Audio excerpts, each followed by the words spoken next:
I used to always wonder if people considered me a courageous person.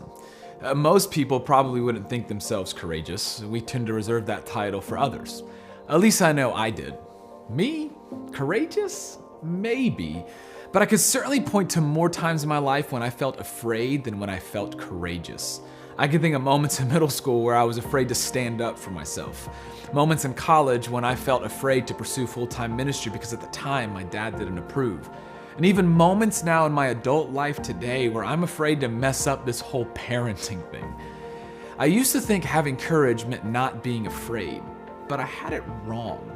Having courage is not the absence of fear, but rather having courage means moving forward even in the face of fear. Courageous people do in fact feel fear, but they are compelled to push through their fear. That means you can't have courage without fear. Courageous people do it scared. One of my favorite characters in all of Scripture is a guy named Gideon, and I think I like him so much because of how relatable he is. We are introduced to Gideon in the book of Judges during a time when Israel finds itself under the oppression of the Midianites. The odds were stacked against Israel. They were constantly living in fear, and God had chosen Gideon to lead Israel into battle against them.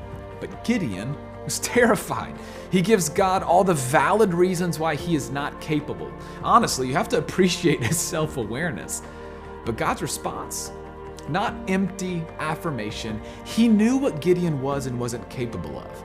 But God gave Gideon a promise that compelled Gideon to push through his fear and show courage. God promised Gideon, "I will be with you." And that truth rings true today. God is with you.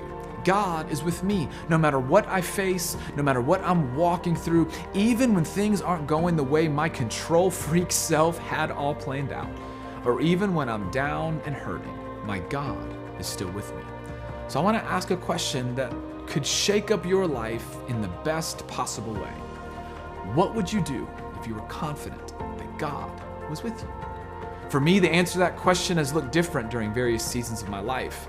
When I was in college, it was standing up for my faith, even when it cost me, and serving in my church, even when I felt unqualified. More recently, the answer to that question has looked like starting a college ministry and even navigating family drama and tension. What might it be for you? What job would you accept or quit? What difficult conversation would you have? What conviction would you follow? What relationship would you seek to reconcile? God is with you, for you, behind you. And while his presence is not a guarantee of an outcome that we would deem successful, one thing is for sure. We'll not regret courageously taking a step of faith God is calling us towards. So let's do it scared.